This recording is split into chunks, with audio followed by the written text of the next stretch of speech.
पारस अस्पताल में घुसकर 5 अपराधियों ने गोली से भून डाला चंदन मिश्रा को। पूरा बिहार ही नहीं, पूरा हिंदुस्तान दहल गया है। कश्मीर से कन्याकुमारी तक सुर्खियों में ये खबर है, पारस अस्पताल वाली खबर नेशनल न्यूज़ में। अब है भी, होनी भी चाहिए खबर। बताइए, पारस अस्पताल पटना राजधानी के बीचों बीच है। इतना बड़ा निजी अस्पताल है, वहाँ वीआईपी लोग इलाज कराते हैं, हमेशा वहाँ मेला जैसा लगा रहता है, भीड़ भाड़।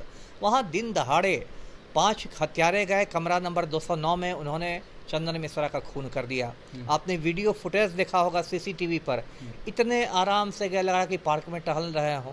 और उन लोग की मतलब दुस्साहस उन लोग का देखिए, किसी ने चेहरे को ढक के भी नहीं रखा था। एकदम लग रहा था कि पुलिस को ललकार रहे हो कि जो करना हो करो, यही मेरा चेहरा है। उसमें से एक हत्यारे की संभवतः गिरफ्तारी भी हो गई है, तौसीफ बादशाह की, जो पटना के फुलवारी शरीफ का रहने वाला है। जो चंदन मिश्रा की हत्या हुई वो भी खूंखार क्रिमिनल था। राजेंद्र केसरी का उसने खून किया था बक्सर में, उसमें उम्र कैद की सजा उसको मिली थी। ये भी जानते हैं कि आपके मित्र जो हैं एडीजी हैं कुंदन कृष्णन, जी। उन्होंने बयान दिया है और उन्होंने कहा है क्या कि अप्रैल मई जून महीने में किसान जो होते हैं खाली होते हैं, बेरोजगार बैठे रहते हैं, इसीलिए ये अपराध का ग्राफ जो है बढ़ता है और अपराध ज़्यादा होता है। क्या लगता है, तौसीफ अहमद जो है वो किसान है या कुंदन कृष्णन का जो बयान है वो काफ़ी दुर्भाग्यपूर्ण है, निंदनीय है? आप क्या कहिएगा, आपके तो मित्र हैं। नहीं, मेरे बैचमेट हैं कुंदन कृष्णन और मैं उनको अच्छा अफसर ही मानता हूँ, लेकिन ये जो उन्होंने कहा है इस बयान से मैं सहमत नहीं हूँ, है ना। इससे मैं सहमत नहीं हूँ, मैं साफ कह रहा हूँ। मित्रता अपनी जगह पर है, लेकिन ये इस बयान से मैं सहमत नहीं हूँ। देखिए, बिहार में जो भी अपराध हो रहे हैं ना किसान जिम्मेदार है, ना उसके लिए जमान जिम्मेदार हैं, उसके लिए पलटू राम जिम्मेदार हैं। जब प्रदेश का मुख्यमंत्री किसी माफिया के गिरोह में शामिल हो जाएगा, अनंत सिंह का चपरासी बन जाएगा, तो कानून व्यवस्था पर क्या बात होगी।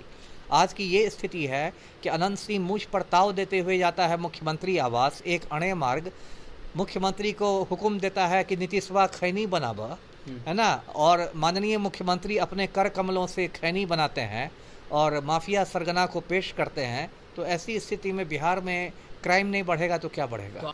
बीते 18 दिनों में लगभग 45 हत्याएं हुई। विपक्ष के लोग सवाल खड़े कर रहे हैं कि कैसा सुशासन। लालू प्रसाद यादव के शासनकाल के दौरान एक मच्छर भी मर जाता था तो फ्रंट पेज पर छापा जाता था, लेकिन आज दिन दहाड़े जो है हत्याएं कर दी जा रही है। अस्पताल में घुसकर मौत के घाट उतार दिया जा रहा है, लेकिन न सरकार कुछ कर पा रही है न प्रशासन कुछ कर पा रहा है। इसी मुद्दे पे बात करेंगे। हमारे साथ मौजूद हैं पूर्व आईपीएस अधिकारी अमिताभ दास सर। सर, 18 दिनों में 45 हत्याएं और कल की हत्या जो है वो पूरे पटना ही नहीं बल्कि बिहार को दहला दिया है। पारस अस्पताल में घुसकर 5 अपराधियों ने गोली से भून डाला चंदन मिश्रा को। पूरा बिहार ही नहीं, पूरा हिंदुस्तान दहल गया है। कश्मीर से कन्याकुमारी तक सुर्खियों में ये खबर है, पारस अस्पताल वाली खबर नेशनल न्यूज़ में। अब है भी, होनी भी चाहिए खबर। बताइए, पारस अस्पताल पटना राजधानी के बीचों बीच है। इतना बड़ा निजी अस्पताल है, वहाँ वीआईपी लोग इलाज कराते हैं, हमेशा वहाँ मेला जैसा लगा रहता है, भीड़ भाड़। वहाँ दिन दहाड़े 5 हत्यारे गए, कमरा नंबर 209 में उन्होंने चंदन मिश्रा का खून कर दिया। आपने वीडियो फुटेज देखा होगा सीसीटीवी पर, इतने आराम से गए, लगा कि पार्क में टहल रहे हों। और उन लोग की मतलब दुस्साहस उन लोग का देखिए, किसी ने चेहरे को ढक के भी नहीं रखा था। एकदम लग रहा था कि पुलिस को ललकार रहे हो कि जो करना हो करो, यही मेरा चेहरा है। उसमें से एक हत्यारे की संभवतः गिरफ्तारी भी हो गई है, तौसीफ बादशाह की, जो पटना के फुलवारी शरीफ का रहने वाला है। जो चंदन मिश्रा की हत्या हुई वो भी खूंखार क्रिमिनल था। राजेंद्र केसरी का उसने खून किया था बक्सर में, उसमें उम्र कैद की सजा उसको मिली थी। कैद काट रहा था, फिर बवासीर के ऑपरेशन के लिए उसको 15 दिनों के पैरोल पर छोड़ा गया। आज यानी 18 जुलाई को जेल वापस जाने वाला था, लेकिन कल ही काम तमाम हो गया।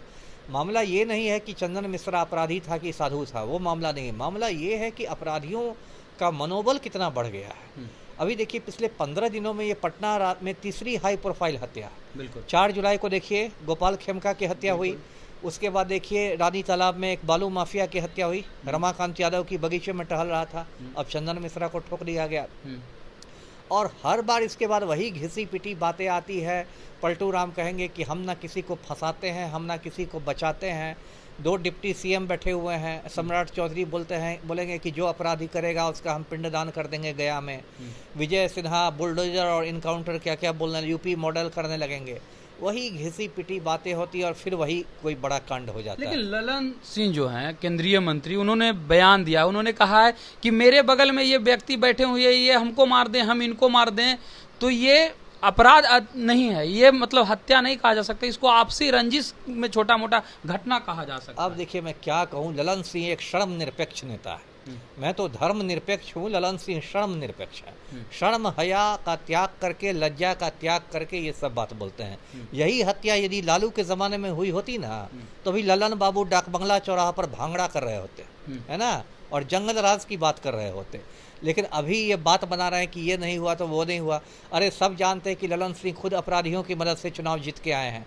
पिछले साल इनकी जब हालत पतली थी मुंगेर लोकसभा सीट में, तो याद होगा दर्शकों को कि बेउर जेल से अनंत सिंह को छोड़ा गया था 15 रोज के लिए। कारण बताया गया था कि जमीन का बंटवारा करेगा। बिल्कुल बंटवारा किया उसने, बाहर आके कहा कि ललन बाबू 5 लाख से चुनाव जीतेंगे। तो खुद ये ललन सिंह जो है अनंत सिंह के आशीर्वाद से चुनाव जीत के आए हैं, तो इनसे आप क्या उम्मीद कीजिएगा। ये तो यही उठपटांग बयानबाजी करेंगे, अटपटी बातें करेंगे, और बने हुए हैं केंद्रीय मंत्री बने हुए हैं। अपराधियों का मनोबल बढ़ा हुआ है, आपका कहना है मेरा जी। लेकिन आप ये भी जानते हैं कि आपके मित्र जो हैं एडीजी हैं कुंदन कृष्णन, जी जी उन्होंने बयान दिया है और उन्होंने कहा है क्या कि अप्रैल मई जून महीने में किसान जो होते हैं खाली होते हैं, बेरोजगार बैठे रहते हैं, इसीलिए ये अपराध का ग्राफ जो है बढ़ता है और अपराध ज्यादा होता है। क्या लगता है तौसीफ अहमद जो है वो किसान है या कुंदन कृष्णन का जो बयान है वो काफी दुर्भाग्यपूर्ण है, निंदनीय है? आप क्या कहिएगा, आपके तो मित्र हैं। नहीं, मेरे बैचमेट हैं कुंदन कृष्णन और मैं उनको अच्छा अफसर ही मानता हूँ, लेकिन ये जो उन्होंने कहा है इस बयान से मैं सहमत नहीं हूँ, है ना, इससे मैं सहमत नहीं हूँ। मैं साफ कह रहा हूँ, मित्रता अपनी जगह पर है, लेकिन इस बयान से मैं सहमत नहीं हूँ। देखिए बिहार में जो भी अपराध हो रहे हैं ना किसान जिम्मेदार है ना उसके लिए जमान जिम्मेदार हैं, उसके लिए पलटू राम जिम्मेदार हैं। जब प्रदेश का मुख्यमंत्री किसी माफिया के गिरोह में शामिल हो जाएगा, अनंत सिंह का चपरासी बन जाएगा, तो कानून व्यवस्था पर क्या बात होगी। आज की ये स्थिति है कि अनंत सिंह मुझ पर ताव देते हुए जाता है मुख्यमंत्री आवास, एक अणे मार्ग, मुख्यमंत्री को हुक्म देता है कि नीतीशवा खैनी बनावा, है ना, और माननीय मुख्यमंत्री अपने कर कमलों से खैनी बनाते हैं और माफिया सरगना को पेश करते हैं। तो ऐसी स्थिति में बिहार में क्राइम नहीं बढ़ेगा तो क्या बढ़ेगा। तो आप तो लगातार आईएएस आईपीएस पर हमलावर भी रहे हैं, हमलावर उनको कहते हैं मर्दानगी पर भी सवाल खड़े कर देते हैं। आज कुंदन कृष्णन को लेकर क्या कहिएगा? नहीं, मैंने इन जनरल कहा है कि आईएएस और आईपीएस मर्दाना कमजोरी के शिकार है। मैं अभी भी कह रहा हूँ, है ना, और ये किसी पर व्यक्तिगत मैंने नहीं कहा, मैंने पूरे मतलब इस सेवा पर कहा है। कुंदन पर मैंने कहा कि मैं उसकी बात से सहमत नहीं हूँ। सहमत नहीं। चलिए, तो ये थे हमारे साथ पूर्व आईपीएस अधिकारी अमिताभ दास सर, जिन्होंने तमाम बातें कही। फिलहाल इस खबर में इतना ही, धन्यवाद।